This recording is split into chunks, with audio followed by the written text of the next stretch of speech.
Buenos días, soy Jonathan Rodríguez, personal investigador predoctoral en la Universidad Complutense de Madrid. Actualmente disfruto de una beca del Banco Santander junto con la Universidad Complutense de Madrid para realizar mi tesis doctoral.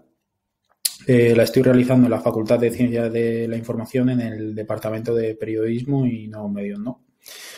En este caso os he venido a contar sobre el tema de mi ponencia, que es el uso de Twitter en la carrera electoral estadounidense de Joe Biden y Donald Trump, cómo utilizaron sus cuentas personales de Twitter, y sobre todo me he querido centrar en la etapa post-electoral que vemos como dio mucha controversia y no estuvo exenta de polémica, ¿no? Además, como se ha visto a posteriori, el actual presidente de los Estados Unidos no fue elegido no tomó su cargo hasta 2 meses después, ¿no? Os vengo a contar hoy, dentro de mi investigación, lo que vamos a ver aquí en la ponencia, que son una introducción y unos objetivos, una cronología de noticias, puesto que he querido detallarlo, ya que hubo mucho ruido mediático y es posible perder la línea si no se siguen estas noticias. Un marco teórico que hable de la comunicación política, de la desintermediación comunicativa, de esta web 2.0 y web 3.0, una metodología y unos resultados y conclusiones que veremos más adelante, ¿no? En cuanto a la introducción de los objetivos, como he comentado, este será un estudio post-electoral sobre el uso de las cuentas de Twitter de los dos aspirantes a la presidencia de los Estados Unidos. Como vemos ahí, ya he señalado un par de bullets de lo que ambos dijeron el mismo día 3 de noviembre, el día de las elecciones, donde Joe Biden ya hablaba de esa confianza en las administraciones y apelaba al sentido de la unión de Estados Unidos. Y Donald Trump, como acusaba ya sobre el proceso del recuento de votos y del proceso electoral, ¿no? Como he comentado, el periodo, bueno, no lo he comentado, pero quiero dejarlo claro, el periodo analizado es desde el día 3 de noviembre hasta el día 14 de noviembre. ¿Por qué el 14 de noviembre? Porque es el primer día en el que Donald Trump comparece desde que se le declarase presidente electo a Joe Biden, ¿no? Desde esa primera comparecencia pública de Donald Trump. Y por último, bueno, he querido señalar que se ha revisado literatura sobre la comunicación política preelectoral y postelectoral en Twitter, ¿no? En cuanto a la cronología de noticias, voy a pasar rápido por aquí, pero quiero también que quede claro. Las noticias, la fuente elegida en esta ocasión ha sido Univision, que es el conglomerado mediático español más grande en Estados Unidos, y realizaron un buen análisis post-electoral de las noticias que iban surgiendo y tenían una base de datos muy bien elaborada en la web y me he guiado por ahí, ¿no? Ya vemos como desde el día 3 de noviembre Joe Biden apelaba a quedarse en la fila para votar y aguantar esas largas colas que, como se vio, se sucedían a lo largo de todos los estados en los diferentes colegios electorales. Y bueno, vemos como Donald Trump también ya indicaba, ya lo dejaba caer, que perder nunca es fácil para él y que además declaraba que los estadounidenses tienen que saber quién es su presidente de manera justa, ¿no? Y vemos también ya que había una cifra récord de más de 100 millones de personas votaron anticipadamente en Estados Unidos, ¿no? Que como vemos esto luego generó pues polémica. En cuanto al 4 de noviembre, ya vemos cómo Donald Trump empieza con ese bombardeo de demandas y cómo su campaña ya empieza un ataque abierto con frentes legales por el conteo de votos en los diferentes estados, como Joe Biden responde que no es ni el lugar ni Donald Trump, ni él ni Donald Trump el que tiene que declarar ganador en las elecciones. Cómo pide paciencia y cómo Donald Trump pues bueno, sigue hablando sin pruebas sobre los supuestos fraudes y cómo se declaraba incluso ganador y hablaba de fraude de las elecciones, ¿no? El día 5 de noviembre ya vemos cómo surgió diferentes protestas en Minneapolis, Nueva York, en diferentes ciudades a raíz del supuesto fraude que había en las elecciones y cómo estos manifestantes pedían que hubiese un conteo legal y un recuento legal, que se aclarase ese proceso, ¿no? Donald Trump insistía en fraude y su campaña sufría además 2 reveses legales en cuanto a estos litigios que habían abierto recientemente. Y vemos también como más de 150.000 papeletas electorales no fueron entregadas por el servicio postal USPS de Estados Unidos para el día de las elecciones. 12.000 de ellas además eran para estados que todavía no habían emitido un ganador. Y como Donald Trump sigue insistiendo en el fraude, ¿no?, electoral. El día 6-7 de noviembre vemos como Joe Biden afirma que en Estados Unidos el voto es sagrado y reitera el llamamiento a la calma y la defensa del sistema electoral. Como el día 7 de noviembre Twitter censura los tweets de Donald Trump diciendo que que son cuestionables y posiblemente engañosos y que las fuentes de verificación no están aseguradas, ¿no? Ya vemos también como diferentes líderes de Europa felicitan a Kamala Harris y Joe Biden. El día 9, 10 y 12 de noviembre vemos como el gobierno de Trump se niega a firmar la carta que da el traspaso de poderes. Joe Biden también estudió medidas legales contra el gobierno de Trump. Y vemos como Donald Trump seguía con las demandas en los diferentes estados, esta vez en Pensilvania. Y por último, el 13 y el 14 de noviembre, vemos también como una jueza de Pensilvania ordena excluir algunos votos, pero que no afectarían al resultado de la elección. Como algunos fiscales, los fiscales designados para las investigaciones de las presuntas irregularidades no encontraron pruebas. Y como también la campaña de Donald Trump empieza a retirar esas demandas que había abierto en algunos estados. En cuanto a las primeras palabras desde el triunfo de Biden, Trump menciona la posibilidad de que haya un nuevo gobierno en la Casa Blanca, ¿no?, el 14 de noviembre, que es cuando finaliza la investigación. En cuanto al marco teórico, he querido recabar información tanto de las definiciones de comunicación política, los diferentes autores que lo habían estudiado, la web 2.0, como Dinucci ya en el 1999 ya hablaba de un sistema de transporte de información y conocimiento, como el estudioso de la comunicación Cebrián Herreros en 2008 ya hablaba de cómo se revertía ese papel, ¿no?, del usuario y cómo cualquier consumidor de información puede convertirse en emisor, y como Tapscott y Williams en 2009 ya hablaban de los usuarios, un consumidor 2.0 pro-consumer, y estos usuarios que participaban en la creación de contenido de forma activa, continua, cooperativa y organizada, ¿no?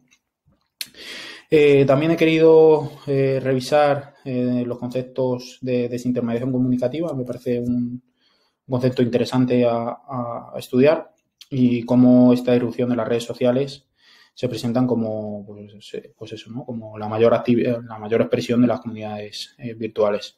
Diferentes autores tratan sobre este concepto.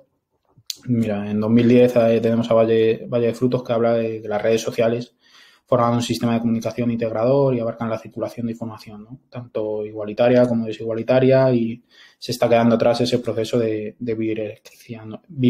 bidireccionalidad. Lara Tiscar en 2008 también señaló que los medios de comunicación tienen que tener en cuenta 4 aspectos si quieren adaptarse a esta nueva época, ¿no? La conectividad, temas conectados con los usuarios, ese servicio que les den, ¿no?, que sea útil para el usuario, una participación más abierta y una orientación y una dinamización de todos sus contenidos, ¿no? He encontrado también que hay 2 vertientes, ¿no?, 2 corrientes, una corriente que indica, ¿no?, que los medios de comunicación van a seguir teniendo fuerza, ¿no?, y van a seguir siendo el centro de todos los estudios, y otra vertiente en el que habla que al final las redes sociales diferentes autores indican que las redes sociales, bueno, van a tomar ese papel central que antes tenían los medios de comunicación, ¿no? Y aquí una definición, un pequeño aporte de López Jiménez en 2014 sobre desintermediación comunicativa, que, bueno, que indica que a través de la desintermediación los elementos básicos del proceso comunicativo, como son el emisor, mensaje, canal, código y receptor, siguen manteniéndose, pero que el modelo está sufriendo una transformación que para el usuario siempre será positiva, puesto que no hay terceras partes implicadas en ese proceso de comunicación, ¿no? También, bueno, en el proceso de la revisión de comunicación política, bueno, en la investigación se puede ver, pero se ha revisado a Harold Sen y Blake en el 75, a Laswell en el 69, Pereira y Fragen en el 96, etcétera, ¿no? Bueno, se puede analizar mejor en la investigación propia.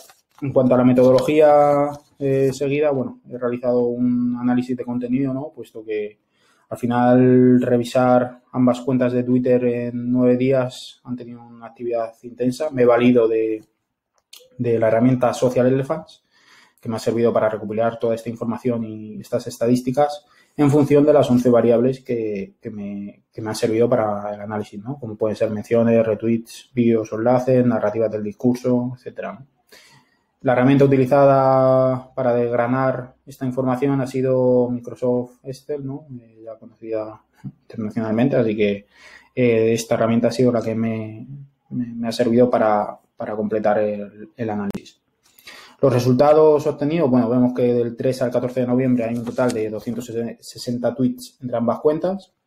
Vemos como Joe Biden tenía en el momento de la realización de la investigación 20,6 millones de seguidores. Vemos como Donald Trump tenía 88,7 millones, le cuadriplicaba, y como Joe Biden había emitido 6.900 tweets por contra de los 58.900 de Donald Trump, ¿no? Y vemos como en el periodo analizado Biden publica 125 tweets propios y Donald Trump 135. Es importante hablar de tweets propios, puesto que he dejado fuera el análisis los retweets que han podido hacer en las diferentes cuentas, ya que no era contenido original de los candidatos, ¿no? Aquí vemos ya, bueno, la primera gráfica de la evolución diaria de los tweets emitidos por cuenta, y si nos fijamos en el de Joe Biden, vemos como la línea azul empieza en un pico de 45 tweets y posteriormente aumenta los días 7 y 8 de noviembre, pero disminuye hasta el propio día 14, ¿no? El día en el que emite 45 tweets es el día 3 de noviembre. Por su contra, Donald Trump no emite ningún tweet y es el día de las elecciones, ¿no? Ya llama la atención como el 37% de los tweets emitidos por Joe Biden es el día de las elecciones y ese día Trump no emite ninguno, ¿no? Y vemos como la curva de Biden aumenta el día 7 y 8 de noviembre, que es cuando se le declara ganador electo.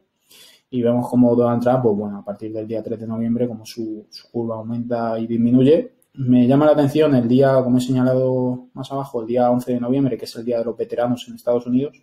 Vemos como Donald Trump otros años sí que ha felicitado ese día y ha llegado a emitir incluso 11 tweets el día 11 de noviembre, pero bueno, en esta ocasión no emitió ninguno, a pesar de que los veteranos, como indico ahí, tenían una intención del voto hacia Donald Trump de un 52%, ¿no? Previo a las elecciones.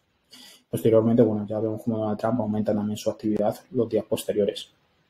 Los posts diarios, vemos como Donald Trump emite un total de 11 posts por día y por contra de los 10,4 de Biden, pero si analizamos, como indicado anteriormente, los días del 4 al 14 de noviembre, vemos como Joe Biden solo emite 6 tweets diarios por contra de los 11 de Donald Trump, ¿no? En cuanto a los tweets por cuenta con vídeos o con contenido multimedia, vemos como Joe Biden publica menos tweets con vídeos que Donald Trump, 10 menos. Vemos también como Donald Trump, la mayoría de los tweets, 93 de los 135, son publicaciones con solo texto, por contra de los 68 de Joe Biden, y vemos como Donald Trump solo emite 14 publicaciones con enlaces a medios o enlaces externos, ¿no? Por contra de los 27 de Joe Biden, ¿no? Vemos como los tweets emitidos por Donald Trump son en su gran mayoría solo texto en el que él emite una opinión y sin más, sin acompañarla con un mensaje de vídeo o un mensaje de un enlace, etcétera, ¿no? Las interacciones por cuenta, vemos cómo el engage es mayor en la cuenta de Joe Biden, ¿no? Como tiene un total de 2 puntos de engage en su cuenta por los 0,3 de Donald Trump, como sobre todo el engage los días 3-4 de noviembre alcanza picos de muy altos de Joe Biden, ¿no? Las palabras utilizadas por ambos, las palabras más utilizadas por ambos, vemos como Donald Trump se centra sobre todo en elecciones, en qué había pasado, si el recuento era legal, etcétera, etcétera, en votos. Y Joe Biden apela a la unidad, a América, a las mascarillas, a la nación, a la unidad y al voto, ¿no? El tweet que más engage ha generado por parte de ambos es el del día 7 de noviembre, cuando se le declara presidente electo a Joe Biden, ¿no? El tweet que emitió siendo ya el presidente electo el día 7 de noviembre, que alcanzó casi un 20% de engage. Y el mismo día, una hora antes, Donald Trump dijo que él había ganado las elecciones por mucho y tuvo un 1,56% de engage, ¿no? Ya vemos la diferencia de engage de cada candidato. Por último, bueno, las consideraciones finales. Como he indicado, el 40% de los tweets de Joe Biden son el propio día 3 del día de las elecciones. Luego hay una clara disminución en cuanto al paso de los días. El 46% de las publicaciones de Joe Biden tienen contenido multimedia y un 21% de ellas tienen links, ¿no? No solo son texto. Por su contra, Donald Trump durante 3 días no publicó ningún contenido, como hemos visto el día 3, 10 y 11. Y luego en 9 días publicó los 135 tweets. Un 75% de los mensajes son solo con texto y un 10% de ellos únicamente incluyen un enlace, ¿no? Como vemos ahí a la derecha, pues se han analizado una tipología, nubes de palabras, como Joe Biden ha obtenido 5 veces más engage que Donald Trump en este periodo. Y esta investigación puede ser un punto de partida para el análisis de interacciones con los usuarios, ¿no? Para ese análisis post-electoral de las diferentes elecciones. Sin nada, os espero si tenéis alguna pregunta y intentaré resolverla y muchas gracias por vuestra atención. Un saludo, chao, chao.